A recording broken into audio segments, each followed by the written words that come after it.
Ito ay kwento ng ate ko, Ate Marge. Dalawa lang kaming magkapatid. Masakit man sabihin, pero masasabi kong mas paborito siya ng papa ko kaysa sa akin. Siyempre nga naman, mas nauna siyang nakita ng mga magulang namin. Ganon talaga. Excited sila na makita ang unang anak. Sa private school si ate. Ako, public lang. Lahat ng pinaglumaan ng ate, iyon ang napupunta sa akin. Wala naman akong sama ng loob. Kasi hindi naman kami mayaman. Ang napapansin ko lang, kahit ganun ang nangyayari sa loob ng bahay, parang hindi ko naman nakitaan si ate ng tunay na pagmamahal sa aming mga magulang. Isang araw ay nagdesisyon ito na sa Manila itutuloy ang pag-aaral ng kolehiyo. Narinig niya daw kasi na mas maganda ang opportunity kapag sa Manila ka magtapos. Siyempre, oo naman agad ang mga magulang ko. Araw ng alis ni ate, papuntang Manila, marami itong pangako, gaya ng dadalaw tuwing walang pasok at hindi muna ito mag-aasawa habang nag-aaral at mag-aaral daw siyang mabuti. Malaki ang ngiti ng aking mga magulang, lalong-lalo na si Papa.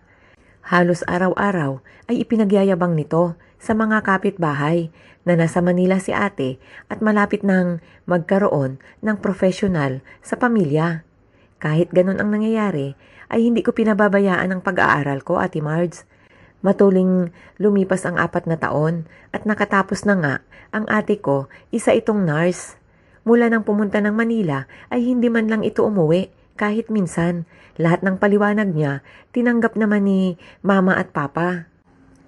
Araw ng graduation ni ate ay masayang nag-aabang ng bus sila mama at papa para umattend. Halos 5 oras ang biyahe galing Quezon to Manila. Umaga pa sila umalis at hapon ang graduation ni ate. Tinawagan ko si ate sa cellphone at sinabing nakasakay na ng bus sila mama at papa. Nagulat ako sa sinabi ni ate. Ano naman daw kung nasa bus na ang matatanda? Matatanda na daw ang mga yon, makakarating at makakarating iyon sa Manila. May cellphone na dala si Papa at Marge. Ang problema, hindi naman sila marunong mag-text. Ang purpose lang ng cellphone ay makakatawag at matawagan sila. Sinigurado ko na full charge ang battery nito at pinabaunan ko na din ng power bank. Oras-oras ay pina-follow up ko sila. Okay naman sila. Pagdating ng alas 5 ay tinawagan ko si Papa. Malungkot ang boses nito. Sinabi nitong tapos na ang graduation at nasa bahay sila ni ate. Callback na lang daw siya mamaya kapag nasa bus na sila, pauwi. Nagsasalita pa ako nang nawala si Papa sa kabilang linya. Nagtataka ako, bakit sila uuwi? Alanganin ng oras, abutin sila ng umaga sa daan. Tinawagan ko si ate at diretso kong sinabi na bakit kailangan umuwi ni mama at ni papa. Pasigaw itong sumagot na walang space sa bahay niya. Nagrenta daw ito ng maliit na kondo, 1 bedroom, kaya walang room para sa mga magulang namin. Nagsasalita pa ako nang nawala ito sa linya. Tenext ko ito na siguraduhing full charge ang cellphone ni papa pati ang power bank. Hindi ko lang sure kung nabasa ito ni ate kasi naririnig ko na maraming tao sa apartment niya. Nagtatawanan. Siguro ay may kunting handaan. Tumuntong na ang alas 8, tinatawagan ko ang cellphone ni Papa. Tanungin ko sana ito kung nasaan na. Hindi ito matawagan. Out of coverage. Tinawagan ko si ate. Ring lang ng ring ang telepono. Hindi ito sumasagot. Alalang-alala na ako ng mga oras na yon. Nag-alas 11 na ng gabi. Tinawagan ko ulit ito. Ngunit out of coverage pa din. Tinawagan ko ang cellphone ni ate at sumagot ito. Kanina pa daw umalis sila, Papa. Baka daw sa oras na iyon ay nasa bus na ang mga ito. Tinanong ko kung full charge ang phone nito at ang power bank. Ang sagot ni ate, napaka-paranoid ko daw. Binabaan niya ako ng telepono. Nag-search ako, Ate Marge, ng last bus pa Quezon, galing Manila, at tinatansya ko na mga alas 2 ng madaling araw ay nandito na sila mama at papa. Naghintay ako, nanonood ako ng TV. Nagtimpla ako ng kape para siguraduhin na hindi ako makatulog. Pero hindi ko kinaya ang antok, Ate Marge. Hindi ko na dinaramdaman na nakatulog pala ako. Bigla ko na lang naramdaman na malamig sa paligid ko at isang masayang mukha ni Papa ang nakita ko. May dala-dala itong kumot. Nakatulog pala ako sa sofa. Kinumutan ako ni Papa. Sinabi niyang matulog daw muna ako at magpapahinga na din sila. Bukas na daw kami mag-uusap. Nag-good night pa ito, Ate Marge, na hindi naman niya ugali yun. Sa isip ko naman, Ate Marge, makakatulog na talaga ako ng mahimbing kasi sila lang naman ang hinihintay ko. Habang nag-aagaw ang antok ko, ay nakita ko si Papa na naglalakad na, papunta sa kwarto nila ni Mama. Kinabukasan ay tinupi ko ang kumot ni Papa na kinumot niya sa akin kagabi. Patakbo akong pumunta sa kwarto nila. Laking gulat ko nang hindi naman nagalaw ang higaan nila. Walang palatandaan na natulugan ito. Tumakbo ako sa kusina. Walang tao. Umikot pa ako sa likod, sa gulayan namin. Wala ding tao. Kinabahan na ako. Kung nananaginip ako kagabi, ay bakit may kumot ako? Nakitang-kita ko na kinumutan ako ni Papa. Tinawagan ko ang cellphone nila.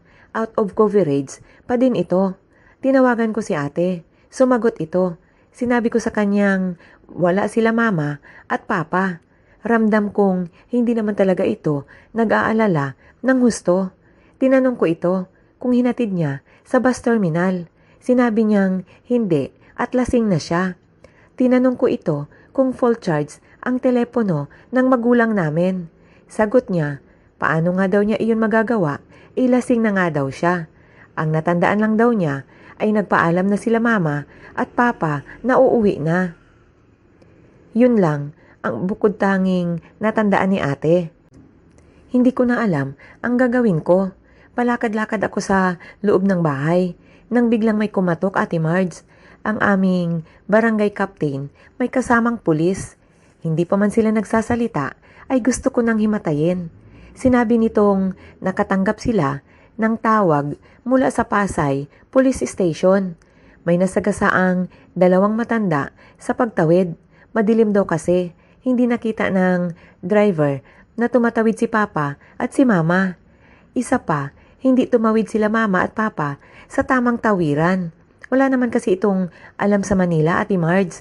Nakalagay daw sa wallet ni Papa ay picture ko lang at may phone number sa likod. Nagulat naman ako, Ate Marge. May picture ako sa wallet ni Papa. Si ate ay wala. Napaiyak ako. Mahal ako ni Papa at ni Mama. Pero ngayon ay wala na sila. Hindi ko tinawagan si ate sa sobrang sama ng loob ko. Tinext ko ito. Kung gusto mo mag-attend ng lamay at libing ni Mama at Papa, umuwi ka. Isang mabilis na callback ang natanggap ko. Pero hindi ko ito sinagot.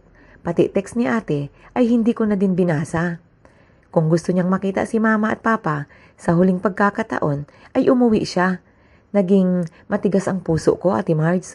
Kahit nga umuwi si ate mula unang araw ng lamay hanggang sa paglibing ay hindi ko ito kinakausap. Saka na lang pagtanggap ko na ang lahat ng ginawa niya. Ate Marge, ang kwentong ito ay kwento ng kaibigan ko dito sa Laos. Ang Laos ay hindi pa gaanong develop na bansa. Dito na ako nakatira mula pa noong 2004. Nakilala ko si Nam sa palengke.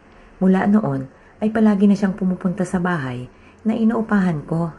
Hanggang isang araw ay naimbitahan niya ako na mag-attend sa kasal ng kanyang kapatid. Excited naman ako kasi first time ko maka-attend ng kasal sa Laos. Maaga pa, handang-handa na ako. Sinundo ako ni Nam ng motor. Pagdating namin doon, ay para din pala itong sa atin na may sayawan. Ang babae, nakasuot ng parang prinsesa. Mataas ang parang korona nito sa ulo. Ganon din ang asawang lalaki, para itong hari. At ang lahat ay kulay ginto. Nakatingin lang ako sa lahat ng lumapit sa akin si Nam. At may itinuro siya sa akin na babaeng bisita. Mana ang pangalan nito at nagsimula na itong magkwento, Ate Marge. Si Mana ay may 2 anak na kambal, babae. Hanggang ngayon daw ay hindi pa rin nawawala ang kwentong ito. Ang kambal ay sina Myla at Kayla. Marami ang humahanga dito dahil pareho itong maganda at matalino. Swerte nga daw ang nanay nito dahil laging top-notcher ang dalawa sa klase. Ang hindi alam ng lahat, mula pagkabata ay may lihim na selo si Myla kay Kayla. Pareho man silang maganda, ay mas maganda pa rin ito kaysa sa kanya. At lagi itong nangunguna sa klase kaysa sa kanya. Kung first honor si Kayla, ay second naman si Myla. Kung second honor naman si Kayla, siguradong third lang si Myla. May pagkakataon pa na sinunog ni Myla ang Barbie na regalo ng mama nila. At pinagbabantaan ito ni Myla na huwag magsumbong. At susunugin nito ang uniforme sa eskwelahan. Wala namang napapansin ang mama nila kasi sweet si Myla kapag kaharap ang mga ito. Isa pa, masyado itong busy sa negosyo nila kasi nga ay single parent ito. Hanggang sa nagkaroon ng manliligaw si Kayla na isang professional. Nagtatrabaho ito sa bangko. Pumupunta sa bahay nila at asikasong-asikaso ito ng nanay nila. Hindi ito napapansin ng nanay, ng kambal, na lalong nadadagdagan ang lihim na galit ni Myla kay Kayla. Pati tuloy boyfriend ni Kayla ay pinag-iinitan na din ito. Minsan nga, sinet up niya si Kayla sa isang restaurant at tinawagan ito ang boyfriend. At naghintay ito na mag-away ang dalawa. Ngunit hindi ito nangyari. Nakikita niyang close pa rin ang mga ito. Hanggang isang araw ay inanyayahan niya ang kanyang kapatid, si Kayla, na maligo sila sa ilog. Mekong River ang tawag dito sa Laos. Napakalaking ilog nito. May dala silang pagkain. Nagpaalam sila sa nanay nila na maghapon sila doon. Pagkaahon nila, kumain ang kambal sa pagkaing inihanda ni Myla. Tuwang-tuwa naman si Kayla. Hanggang sa pagsapit ng 3:00 ng hapon, ay isinakatuparan na nga ni Myla ang kanyang plano. Lumusong ito sa ilog at pumunta sa malalim na bahagi at sumigaw ng tulong mula sa kapatid. Sinabi niyang pinupulikat siya, hindi siya makalangoy. Agad-agad namang lumusong sa tubig si Kayla.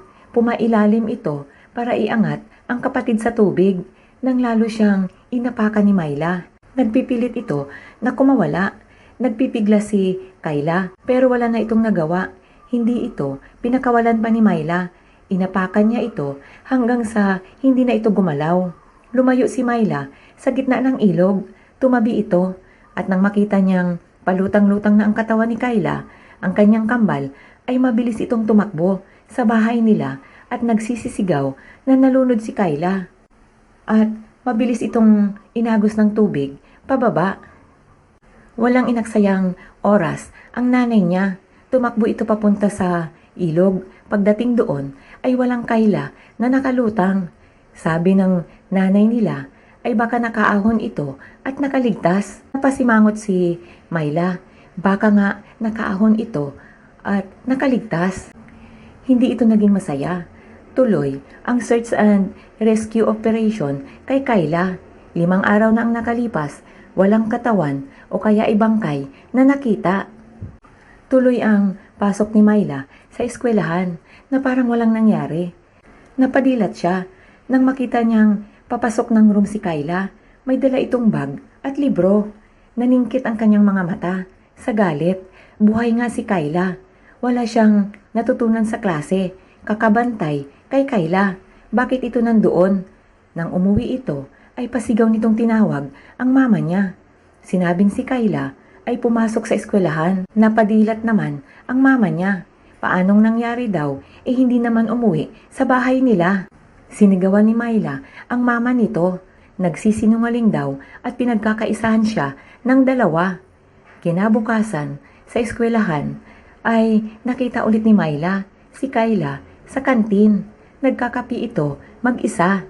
Nilapitan niya ito at pinagmumura. Nagumpukan ang mga estudyante. Pinapanood siya. Sinigawan niya ang mga ito. at sinabing pinagkakaisahan siya, tinatago daw nila si Kayla para pagkaisahan siya. Maya-maya ay dumating ang mama nito na tinawagan ng kanilang advisor at sinabi nitong mula nang mawala si Kayla ay iba na ang mga ikinikilos ni Myla.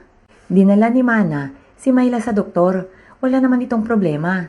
Sinuggest ng doktor na dalhin sa psychiatrist. Umayaw si Myla dahil hindi naman daw siya baliw. Pumasok ito sa eskwelahan, kinabukasan at final exam nila. Sa isip nito ay pagkakataon na niya na manguna. Ang kinalabasan ng exam ay pangalawa siya sa pinakahuli. Pinunit niya ang exam paper niya at tinapon sa harap ng advisor. Sumigaw ito na nakikipagsabuatan daw ito kay Kayla. Hanggang sa unti-unti nang naghihinala ang mama niya na may kinalaman siya sa pagkawala ni Kayla. Hinintay nito si Myla na makauwi sa bahay. Sinabi niya ditong may pag-uusapan sila. Sumunod naman si Myla sa living room. Diretsahan siyang tinanong ng mama niya kung may alam daw ito kung paano nalunod si Kayla. Tinitigan nito ang mama niya at lumuha. Sinabi niyang wala siyang kinalaman. Pero kitang-kita daw niya na naghihingalo si Kayla. Wala lang daw siyang magawa para iligtas ito. Minsan ay matino si Myla. Minsan ay para itong baliw. Sinabi ng mama niya na wag na daw nito ipagkaila kung may kinalaman siya at iintindihin na lang daw nito. Sumigaw ito ng ubod lakas na wala. Tumakbo ito papasok sa kwarto niya at mula noon ay hindi na ito naglalalabas. Kahit pagkain ay hindi na ito kumakain. Nag-aalala naman si Mana dahil minsan ay narinig niyang may kausap ito. Kinabukasan ay nadatnan ito ni Mana na kumakain sa kusina. Nakangiti, tinanong pa niya ang mama niya kung papasok ito sa trabaho. Nag-oo naman si Mana. Naisip ni Mana na mukhang magaling na si Myla. Hinatid pa siya nito ng pintuan hanggang sa sasakyan. Nagulat si Mana kasi hinalikan siya nito sa pisngi at sinabing mag-ingat lagi. Habang sa trabaho si Mana ay hindi ito mapalagay. May kakaiba kay Myla. Hanggang sa tumunog ang cellphone niya. Text message mula kay Myla. Nanghihingi ito ng sorry sa nagawa niya kay Kayla. At sinabi nitong laging mag-ingat at nag-I love you pa. Kinabahan si Mana. Dali-daling kinuha nito ang bag at sumakay ng kotse pauwi. Tahimik ang buong kabahayan. Wala si Myla.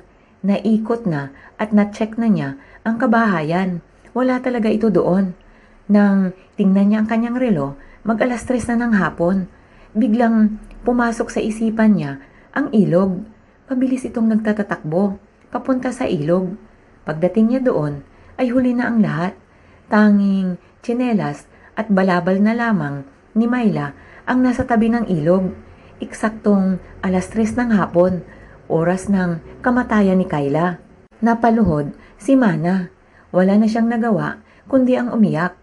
Kinabukasan ay natagpuan ang kalansay ni Kayla. Hawak nito ang patay na katawan ni Myla. Ito ay matagal ng kwento, Ate Marge. Mga 40 years na ang nakaraan. Kwento ito mismo ng tatay ng kaibigan ko na isang mangingisda. Nasa probinsya kami ng Masbate. 6 silang magkapatid. Ang bunso ay nasa 3 taong gulang pa lamang nung panahon na yon.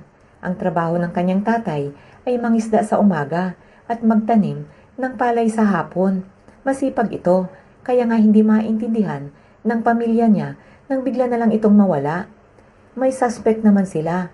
Wala nga lang silang ebidensya. May pangyayari daw kasi na may manliligaw ang isa sa pamangkin niya at nakapagsabi yata ito na mayabang daw ang nasabing manliligaw. Tanging yun lang ang nakikita nilang magiging dahilan. Isang araw, alas 4 ng madaling araw ay nagpalaot ito. Gaya ng dati ay hinatid ito ng asawa sa kanyang bangka. Bago ito umalis ay nagsabi ito sa asawa na kayaning buhayin ang mga bata kahit wala na siya. At gaya ng araw-araw nitong ginagawa, dapat alas 12 ng tanghali ay nakauwi na ito. Pero ng oras na iyon, 1:00 na ay hindi pa ito umuwi. Lumipas ang gabi hanggang kinabukasan ay walang balita dito. Nagkakagulo na ang mga kamag-anakan nito. Hindi pa uso ang cellphone noon, Ate Marge. Kung meron, ay sigurado namang hindi nila kayang bumili. Araw ng Biyernes ay may dumating sa kanila na isang pulis galing sa ibang probinsya at sinabing may natagpuan na bangka sa kanilang bayan pero wala itong tao. Umiyak ang asawa nito hanggang sa lumipas ang 10 taon. Malalaki na ang mga batang iniwan nito noon. Ang panganay nilang babae ay nagtatrabaho na sa Aklan. Isa itong tendera. Tawagin natin siya sa pangalang Denden. Isang araw ay may isang matanda na bumili sa kanya ng 3-in-1 na kape. Nagtaka si Denden kasi titig na titig ito sa kanya. Sinabi nitong hindi siya taga-Aklan. Tumango naman si Denden. Sinabi din nitong taga-Masbate siya. Tumango siya ulit. Nagtanong na si Denden sa babaeng ito. Bakit ho ate? Wala naman. Ngayon lang kasi kita nakita. Sabay, umalis na ito. Kinabukasan, ay andun ulit ito. Pero, walang binili. Andun lang ito, sa tabi ng tindahan. Sinabi nito kay Denden na may sasabihin siya. Hindi niya ito pinansin. Sinabi ito ng matanda na tungkol sa tatay niya. Ang sasabihin nito. Laking gulat naman ni Denden. 10 taon na ang nakaraan at hindi niya kilala ang matanda. Paanong nangyari na may sasabihin ito sa kanya? Dali-daling umalis ang matanda. Hinintay ni Denden ito kinabukasan, ngunit hindi ito dumating. Hindi na nakapag-concentrate pa sa trabaho niya si Denden. Hanggang sa bumalik na nga ito at nginitian agad ito ni Denden para hindi ito mailing sa kanya. Napagkasunduan nila na magkita sa isang coffee shop na malapit kung saan nagtatrabaho si Denden. Dumating, on time, si Denden sa nasabing tagpuan. Ando na ang matanda, nakaupo ito. Pagkaupo ni Denden, ay nagsabi agad ang matanda na isa siyang medium. Nakakausap niya ang mga kaluluwa kapag lumapit ito sa kanya. Umiyak si Denden. Ibig sabihin, patay na talaga ang tatay niya. Tinanong niya ito kung kailan nagsimulang nakakausap niya ang tatay niya. Sinabi nitong taon na ang nakalipas. Sinabi ng tatay niya dito na magtatrabaho si Denden sa tindahan na yon. Laging pumupunta ang matanda doon pero wala pa siya ng time na yon. Regular daw na pumupunta doon ang matanda hanggang sa nakita niya ito at alam niya na ito na ang tinutukoy ng kaluluwa ng tatay niya. Unang-una, magkamukha kasi sila para itong pinagbiyak na bunga. Pangalawa ay alam ng matanda basta makita na niya in person ang tao. Sinabi ng matanda sa kanya na pinatay nga daw ito sa laot at nilagyan ng pabigat ang katawan nito kaya walang lumutang. At kilala daw nila ang may gawa nun.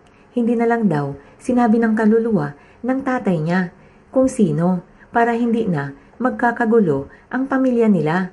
Ang bilin lang ng tatay nito ay puntahan ang SSS sa Manila at may makukuha daw sila na malaking halaga.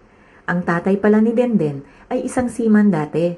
Maliit pa kasi sila noon. Ang nanay naman nila walang alam sa mga ganon. Nagtanong si Denden kung ano pa ang bilin ng tatay niya. Wala nang sinabi pa ang matanda.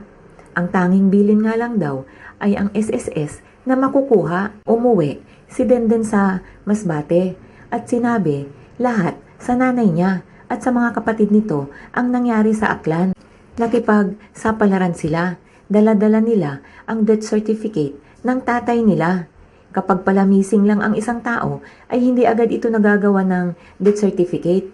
Madideklara lamang ito kung 7 taon na ang nakalipas. Nasa barko na ang dalawang magkapatid. Paano daw kung hindi totoo? Wala silang pera na pamasahe pa uwi. Nasa malalim na pag-iisip ang magkapatid nang biglang may aninong dumaan sa tabi nila. Ang hugis nito kagayang-kagaya sa tatay nila. Mukhang magkakaroon na ng kasagutan ang matagal na nilang iniisip. Pagdating nila sa Manila ay laking gulat ng magkapatid. Pagbigay nila ng papel sa SSS ay nagsabi ang staff na bakit ngayon lang daw sila bumalik. Last time daw na inasikaso nila ito ay pinababalik sila sa sinundang linggo para makuha na ito. Laking gulat ni Denden kasi hindi naman sila pumunta noon para mag-asikaso. Unang-una, hindi nga nila alam ang tungkol doon. Madali nilang nakuha ang pera. Pag uwi nila sa Masbate ay umiiyak ang nanay nila. First time sa buong buhay niya na panaginipan nito ang asawa. Masaya daw ito sa kanyang panaginip. Nagpapasalamat daw ito sa pag-aalaga sa kanilang mga anak. Nagyakapan silang lahat. Nagpamisa sila sa simbahan para magkaroon ng katahimikan ang kaluluwa nito. Nagtaka naman ang mga kapitbahay. Bakit daw nagpamisa para sa kaluluwa hindi naman daw sila sigurado kung patay na nga ito. Baka daw sumama sa ibang babae ang tatay nila. Hindi na lang nila pinansin ang mga tsismis kaliwa at kanan. Pinaayos nila ang giba-giba ng bahay. Bumili sila ng baboy at manok para alagaan. Pero si Denden ay bumalik sa Aklan at itinuloy ang trabaho. Inaabang-abangan niya ang matanda pero hindi na ito nagpakita sa kanya.